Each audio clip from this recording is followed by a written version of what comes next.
आज म हजुरहरूलाई घरमै सजिलैसँगले खसीको खुट्टा फ्राई गर्ने विशेष तरिका सिकाउन जाँदैछु। युट्युब च्यानल अमर पंछी फूड वर्ल्डमा यहाँहरूलाई धेरै स्वागत छ। यो खसीको खुट्टा फ्राई गरिसकेपछि हामीले यदि खायौँ भने चाहिँ यो चाहिँ हाम्रो शरीरको लागि एकदमै पोसिलो हुन्छ। यसमा भरपुर मात्रामा क्याल्सियम, फोस्फोरस र म्याग्नेजियम पाइन्छ, जसले चाहिँ हाम्रो दाँत र हड्डीहरू एकदम मजबुत बनाउँछ। यसलाई बनाउनु पनि एकदमै सजिलो छ। हामीले घरमै किचनमै पाइने सामग्रीहरूबाट यसलाई तुरुन्तै तयार गर्न सक्छौँ। सबैभन्दा पहिला मैले 2वटा खसीको खुट्टा लिएँ, जसलाई चाहिँ मैले पहिले नै टुक्रा टुक्रा गरेर राखेकी छु। हजुरहरूले चाहिँ मासु पसलमा नै टुक्रा टुक्रा गरेर लिएर आउनु होला। घरमा टुक्रा टुक्रा गर्न अलिकति गाह्रै हुन्छ। त्यसपछि यसलाई मिठो बनाउनका लागि मैले गरम मसलाहरू लिएँ। मैले 4वटा सुकमेल, 5वटा ल्वाङ, एउटा चाहिँ अलैँची, 1 पिस चाहिँ दालचिनी, 9वटा मरिच र 1 टुक्रा चाहिँ तेजपातलाई लिए। यो मसलाहरू चाहिँ एकदम ठ्याक्क अमाउन्टमा मिलाउनु भयो भने मात्रै एकदम स्वादिष्ट बन्छ। त्यसका साथसाथै मैले 8वटा सानो गोलभेडाहरूलाई लिएँ। गोलभेडा चाहिँ रातो र पाकेको वाला नै लिनुहोला। 2वटा चाहिँ मैले यसरी प्याजलाई लिएँ, एउटा कागतीलाई लिएँ, धनियाँका केही पातहरूलाई लिएँ, 2 चम्चा चाहिँ लसुन अदुवाको पेस्टलाई लिएँ, 2वटा हरियो खुर्सानीलाई लिएँ, नुन आधा चम्चा, रातो धुलो खुर्सानी आधा चम्चा, जिरा धनियाँ पाउडर 1 चम्चा, गरम मसला पाउडर 1 चम्चा लिए। त्यसै गरेर भुटेको तोरीको तेल 3 चम्चा लिए। हजुरहरूले जुनै तेलमा बनाउनु भए पनि हुन्छ। त्यसै गरेर मैले एउटा प्रेसर कुकरलाई लिएकी छु। प्रेसर कुकरमा चाहिँ म सबैभन्दा पहिला 2 कप पानी थप्न जाँदैछु। हामीले 2वटा खसीको खुट्टाको लागि 2 कप पानी राख्न सक्छौँ। त्यसपछि मैले यो मटन लेग पिसहरूलाई यसरी राखेँ। यसलाई चाहिँ मैले पहिले नै राम्रोसँगले पखालेकी थिएँ। अब यसलाई चाहिँ म बेसार र नुन हाल्दैछु। बेसार आधा चम्चालाई राखेँ र नुन पनि राख्दैछु म आधा चम्चा। यहाँहरूले नुन चाहिँ पछि पनि थप्न सक्नुहुन्छ। अब चाहिँ यसलाई हामीले एकदमै राम्रोसँगले 9वटा सिटी नआउन्जेल पकाउनुपर्छ। एकदमै राम्रोसँगले पकाउनु होला। यो खसीको खुट्टा पाक्न चाहिँ अलिक टाइम नै लाग्ने गर्छ। 9वटा सिटी दिइसकेपछि यो खसीको खुट्टा चाहिँ यतिको देखिन्छ। म हजुरहरूलाई खोलेर देखाउँदैछु। यस्तो देखिसकेको छ। अब चाहिँ यो मटनको लेग पिसहरूलाई म एउटा प्लेटमा निकाल्न जाँदैछु। विशेष गरेर हजुरहरू भर्खर बिरामी निको हुनुभएको छ भने चाहिँ यो खसीको खुट्टा फ्राई गरेर खानुभयो भने चाहिँ एकदमै बलियो हुन्छ हाम्रो शरीर चाहिँ।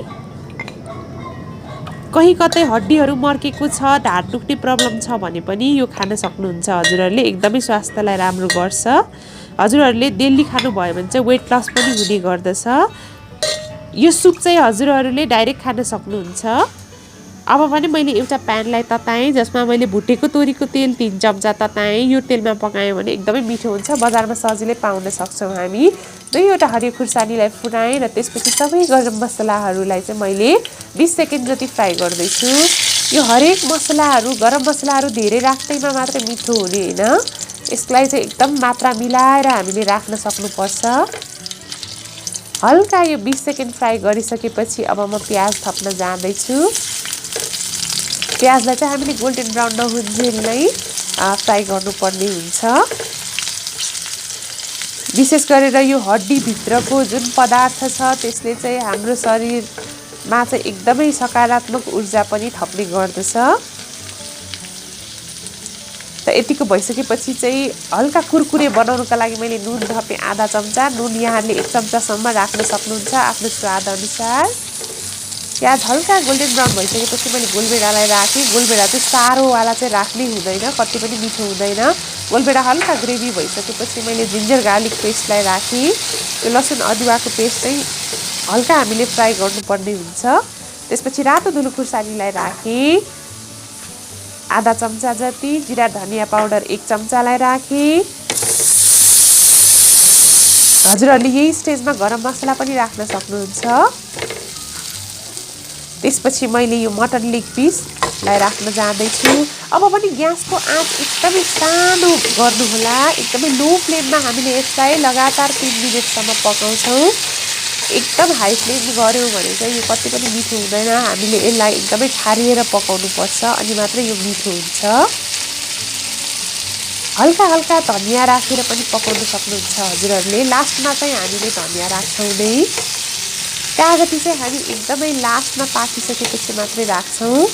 यसलाई चाहिँ हजुरहरूले स्न्याक्सको रूपमा पनि खान सक्नुहुन्छ। विशेष गरेर वाइनहरूसँग अल्कोहलहरूसँग पनि यो खान सक्नुहुन्छ हजुरहरूले। 3 मिनेट एकदम राम्रोसँगले यहाँहरूले लो फ्लेममा पकाउनु होला। 3 मिनेटपछि यस्तो देखिन्छ। म हजुरहरूलाई अगाडिबाट पनि देखाउँछु। एकदम खाउ खाउ लाग्दो भइसकेको छ। हजुरहरूले यो लेग पिस खाँदाखेरि चाहिँ हड्डीभित्रको चिज चाहिँ नफ्याँक्नु होला। जसरी भए पनि हड्डीभित्रको चिज चाहिँ हामीले खानै पर्ने हुन्छ। हाम्रो स्वास्थ्यको लागि एकदमै राम्रो हुन्छ। यतिको भइसकेको छ र पाक्न थालिसकेको छ। म यहाँलाई सर्भ गरेर पनि देखाउँछु।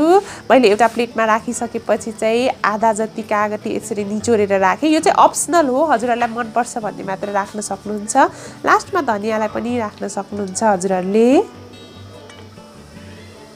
यसलाई चाहिँ खाना, रोटी, नान, स्न्याक्सको रूपमा जसरी खाँदा पनि हुन्छ। यसरी हाम्रो मटनको लेग पिस एकदमै राम्रोसँगले रेडी भइसकेको छ। हजुरहरूले पनि आफ्नो किचनमा जरुर ट्राई गर्नुहुन्छ भनेर मैले आशा लिएकी छु। आजको रेसिपी हजुरहरूलाई कस्तो लाग्यो? यदि यो रेसिपी मन पर्यो भने भिडियोलाई लाइक, कमेन्ट र सेयर गरिदिन नबिर्सिनुहोला। र साथै मेरो च्यानल अमर पन्छी फूड वर्ल्डलाई यहाँसम्म पुर्याउनु भएकोमा धेरै धेरै धन्यवाद। च्यानललाई सब्स्क्राइब गर्न नबिर्सिनुहोला। Thank you so much for watching. Have a nice day. Happy cooking to all of you. Thank you so much for 39 lakh views in my channel.